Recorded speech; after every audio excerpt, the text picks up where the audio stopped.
Hello! Welcome back to another LEGO building video. We are back at it with the Geist. I think in this episode we are just going to finish up this engine section right here, and then we'll be adding all the detail on the whole top of the ship and some of the wings, and we'll leave the bottom and the interior for the next episode.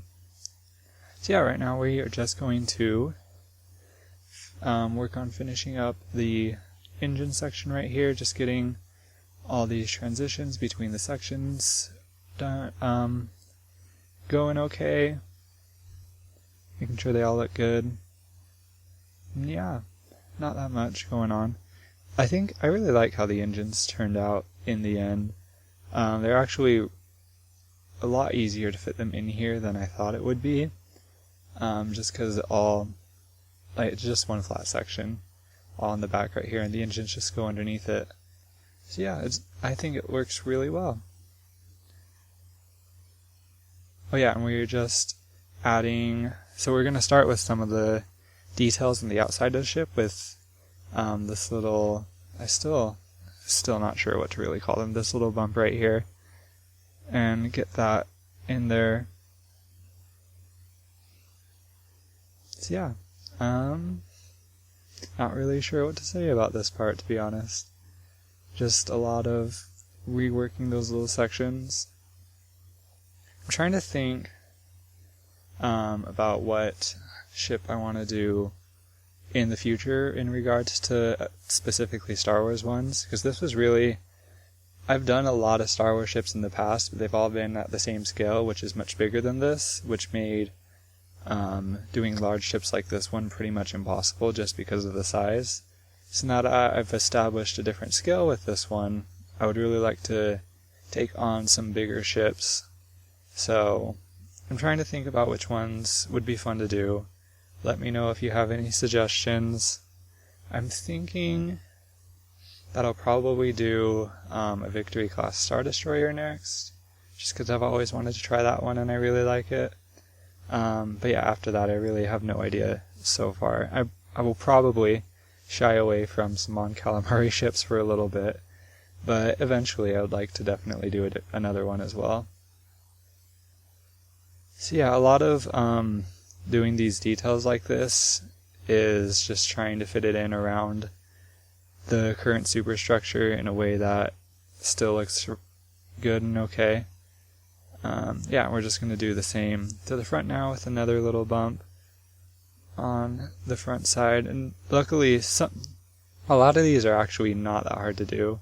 They just kind of fit in around what's already there, just with a couple studs. It's more just, well, right now it's actually, we're going to redo quite a bit of this because at the moment it's all, what's the word? There's a really easy word for this. I'm sorry, I can never think of any words when I need them. It's all symmetrical, as far as the detailings on the outside goes, and that's not how it's going to end up being in the final version, but, just to make it easy right now, that's basically what I've done, and then I'll go through and change the parts that are needing to be changed later. Yeah, so I guess we aren't going to be doing the engines first. I think I actually leave that till we do the bottom now that I'm thinking about it. So we're just going to add the top right now. And I'm trying to, because I really want the middle section to be hollow, which we will use for the interior. So just trying to add something on top that allows us as much headroom as possible in order to do that, while still matching the proportions of the in-universe model as closely as I can, because that's something that I'm really trying to do. Oh, I'm always really trying to do, but especially here because I think just the curves can be hard to replicate, but it's important for how the final model looks to have them match pretty closely. So yeah, we're just reworking this back section again a little bit to get it all to fit in there nicely and be smooth. Yeah, while still maintaining I think I actually wanted to bring it up a couple plates just for the purpose of adding the, I guess, roof section and keeping it all a little bit higher up so that it could be better used for the interior. So we're just doing that there. And we're just going to add a bunch of slopes on top of that. That will basically be our roof section. And I probably should, but I don't actually remember if I end up keeping all this. It looks like I don't. But I'm pretty sure, yeah, I'm just going to do one big section instead of trying to do that transition thing over the whole thing, because I think that was going to end up looking pretty ugly. So instead I'm just going to bring these sides up here, the slopes that I already have, and add a tile next to that to bring the whole thing up just a little level and just a little bit and lessen the gap that would be there. And then we're just going to put a whole big plate on top of it. That's super easy to remove and it's really the easiest way to do this without while still keeping it looking pretty and everything, and it makes it a lot easier to get the right curves and everything, like I was hoping. Yeah, and then I think I'm just trying towards the end here to get a little bit of a curve inward, just to transition again to the nose part of it. And I'm pretty sure that ends up working. I'm pretty sure that's my final thing that I go with. We're just trying to figure out the exact pieces to use, really. And just, again, a lot of reworking things, trial and error. Oh yeah, so I did end up going with that slope right there. I just brought it out further to make it a more smooth transition and keep it more curvy and less boxy, which is what we're trying to go for, hopefully. And I think, really, as we're looking over it right now, it's starting to really come together in a lot of ways, and it will especially do that even more so once we add all the details that we're going to be adding here in a minute.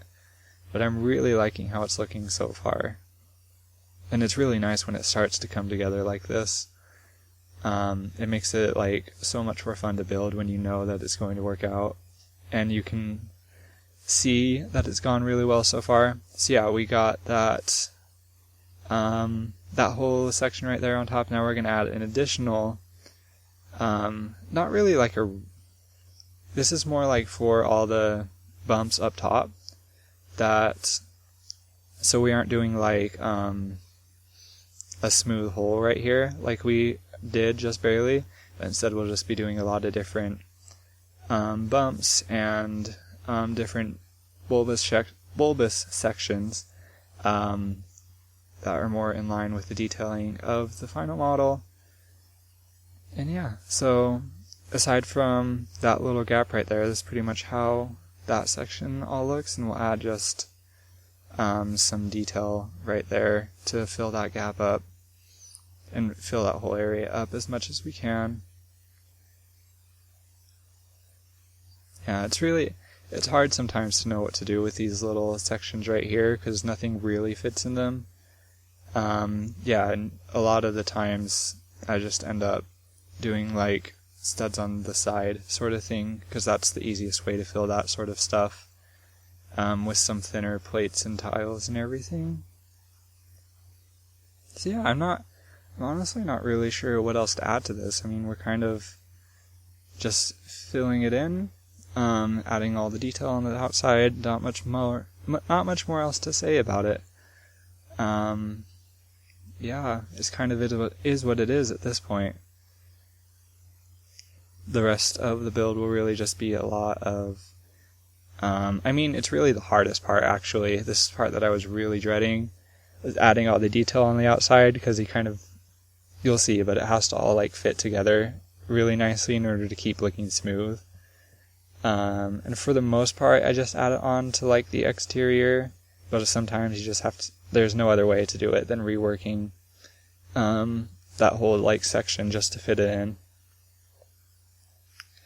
So yeah, and a lot of especially this top part right here, I've made some really nice use that like felt really nice as I was doing it to do, just satisfying, I guess. It was really satisfying to use these wedge plates, in addition to the like curved wedge pieces that you can see I'm using to create the bulbous section, the little bump for the detail.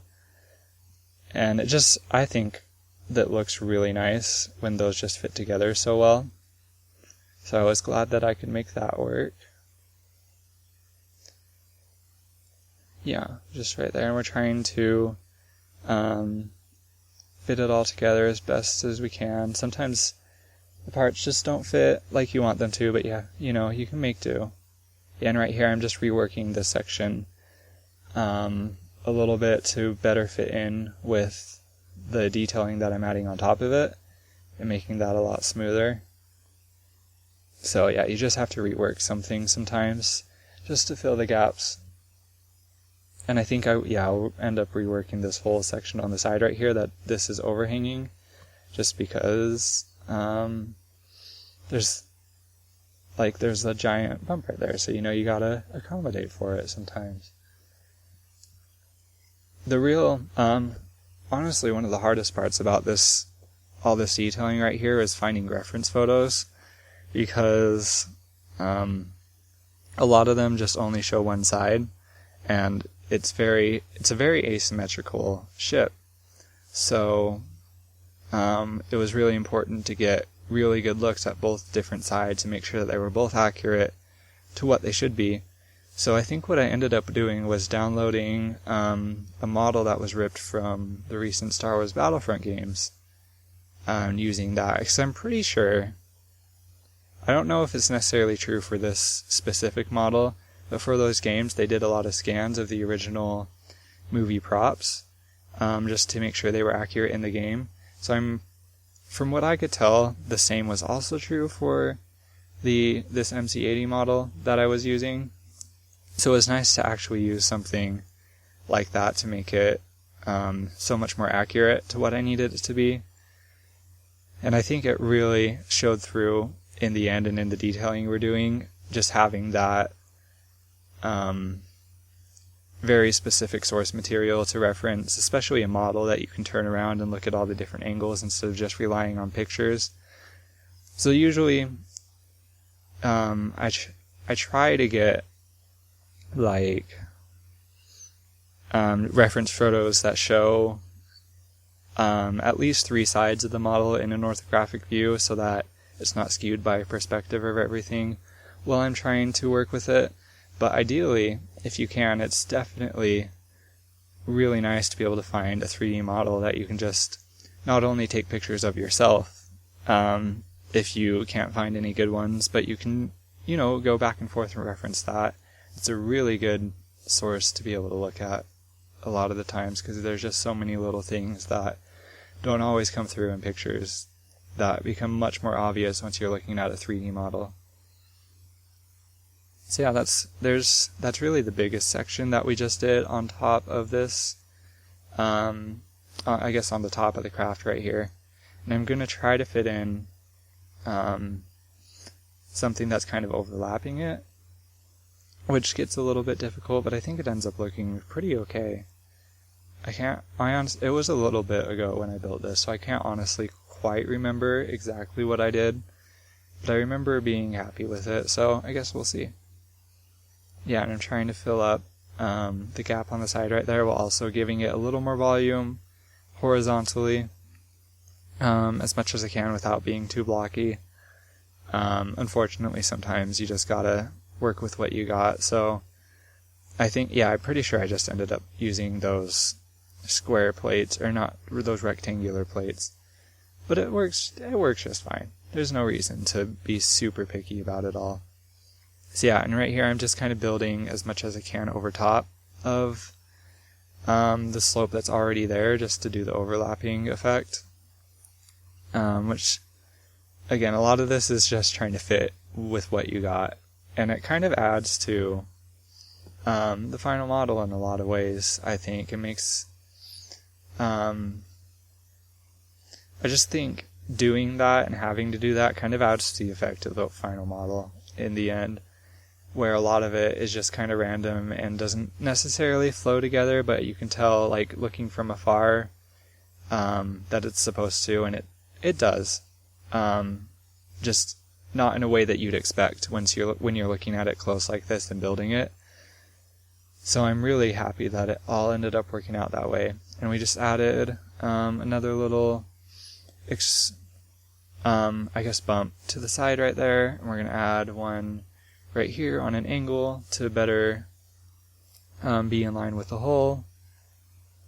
And luckily it just covers up that little hole that we made right there pretty well. Yeah, I just offset it by a half a stud to cover that up, and it looks pretty nice.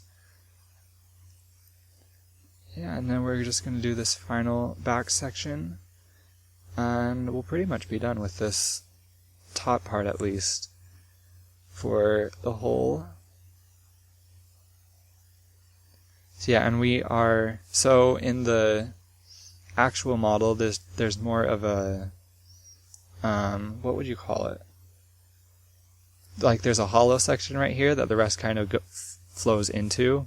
So I'm trying to recreate that the best I can. Yeah, and I'm just going to use these, what are they called, hinge pieces? Well, apparently not those hinge pieces, but I'm pretty sure I end up using hinge pieces just like that. I just wanted a different curve rather than what we were using. Oh, I used these hinge pieces, that's right. Just to make it, yeah, because I wanted that whole section to be flatter than what it was, just for accuracy's sake.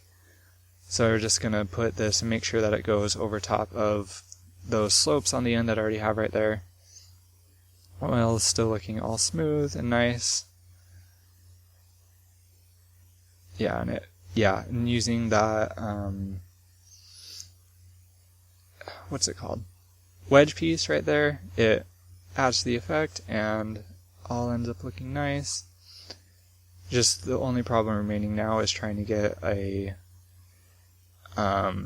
tile over top of it, because none of the parts that I want to use will poke through to get a stud up there. Yeah, so I just put that a little higher so we can build it up rather than making another connection, which wasn't going to work out. And then we'll just smooth out this little section, maybe add another detail or two. We'll just try to get rid of as many studs as we can. I always like to leave a few. But, you know, it usually looks smoother the less studs you have. Though I got conflicting feedback after I showed this model off at first, because some people were saying that it looked really nice without all the studs, and with how well I had done hiding most of them. But some other people thought that it might even be nicer to leave more studs and kind of contribute to the haphazard building style that was used in universe for the ship. So, you know, it can go either ways. There's a lot of stuff that's up to people's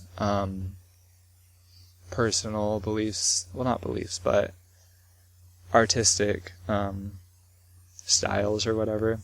And so right here, this is one of the elements that I brought in from the comic. That's not necessarily on the ship in the movies. The comic version had two command bridges like these that actually, I don't think either of these are present on the movie model, but since the comic one is technically a different design, it had a couple command bridges like that. So I wanted to at least incorporate those, even if I wasn't going to make it as comic accurate as it could have been, just mostly because of lack of source material. But I wanted to at least incorporate that to at least give the suggestion of that's what it's supposed to be. So now we're going to do the other side of the wings and change that up a lot so it's not symmetrical, which is accurate. And we'll just be flipping this. I think I'm going to delete the other wing in a minute, and we'll just flip this whole thing just to make the bottom parts also asymmetrical without that. I mean, it's not the most accurate approach, but it is the easiest, to be honest, and at this point I really don't feel bad with taking a shortcut or two, especially on the bottom part that no one really cares about or is going to see, and it's kind of just there. So I think I'm okay to just flip this around, and as long as they're asymmetrical, it looks perfectly fine. And we do have to rework the whole section, though, a lot, because a lot of the pieces that I'm deleting to make room for these bits that I'm adding up top